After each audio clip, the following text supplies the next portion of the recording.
র্যালিতে অংশগ্রহণ করতে আসছি। আমি খুব আনন্দিত যে এবছরে আমি মনে করি যে আরো কত বছর যেতে অনেক ভালো হবে এই সংক্রান্ত উৎসবটা। এই বলে আমার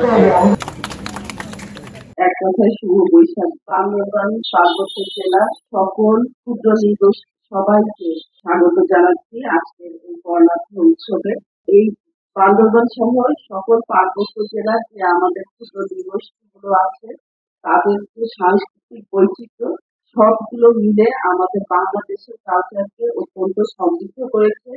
আমরা জাতিগতভাবে সবাই অত্যন্ত উৎসাহী এবং অনেক উৎসাহ উদ্দীপনা নিয়ে এবারে এই উৎসব উদযাপন করার চেষ্টা করে জানেন। ঢাকায় যে বৈশাখী উৎসব সবার আগে আমাদের এই ক্ষুদ্র নৃগোষ্ঠীদের অবস্থান নিশ্চিত করে শোভাযাত্রা আগামীকালকে আনন্দ শোভাযাত্রা অনুষ্ঠিত হবে। তো এই আপনাদের যে এই উৎসবের গুরুত্ব অপরিসীম। পুরো পৃথিবীতে আমাদের এই কালচারাল বৈচিত্র্য আপনাদের এই উৎসবের মাধ্যমে নিশ্চিত হয়েছে। তাতে পুরো বিশ্বে আমাদের বাংলাদেশের ভাবমূর্তি উজ্জ্বল হয়েছে যে আমরাও জাতিগতভাবে সবাই মিলে ঐক্যতানের সাথে আমরা সুন্দরভাবে বসবাস করি। এতে আমাদের বাংলাদেশের উন্নতি ও সমৃদ্ধি প্রতিনিয়ত আরো বিশ্ব দরবারে আমন্ত্রিত হচ্ছে এবং সবাই জাতি হিসেবে আমাদেরকে অনেক প্রায়োরিটি দিচ্ছে।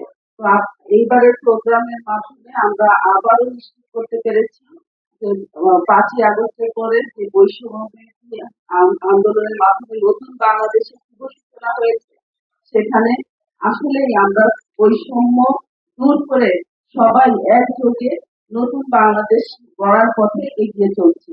তো সবাইকে আবারও এই সাংগ্রাই বর্ণাঢ্য র্যালিতে আমন্ত্রণ জানিয়ে আমার বক্তব্য শেষ করছি। পহেলা বৈশাখ না হওয়ার আগের দিন অর্থাৎ 13ই এপ্রিল আমরা আজকে এই দিনটাতে খুবই খুশি করতেছি, কারণ কালকে হচ্ছে যে আমাদের পহেলা বৈশাখ অর্থাৎ 14ই স্নানের মাধ্যমে আমরা সাংগ্রাইকে আগমন করে স্বাগতম জানাই। আমরা সাংগ্রাইয়ের মাধ্যমে পানি একের অপরকে পানি ছিটিয়ে সাংগ্রাইকে আমরা স্বাগতভাবে জানাই এবং আমরা একে অপর পরিষ্কার পরিচ্ছন্ন হয়ে সুন্দরভাবে আনন্দময় হয়ে আমরা সাংগ্রাই উৎসব উদযাপন করে থাকি। আজকে যে র্যালির মাধ্যমে আমাদের সাংগ্রাই 1387 পদার্পণ হয়েছে। আজকে এই র্যালির মাধ্যমে আমাদের সাংগ্রাই উৎসব এক সপ্তাহব্যাপী যে সাংগ্রাই উৎসব আমরা পালন করব। বিভিন্ন এখানে অনুষ্ঠান হবে। এই অনুষ্ঠানে আপনাদেরকে বান্দরবানবাসীর পক্ষ থেকে আপনাদেরকে শুভেচ্ছা জানাচ্ছি।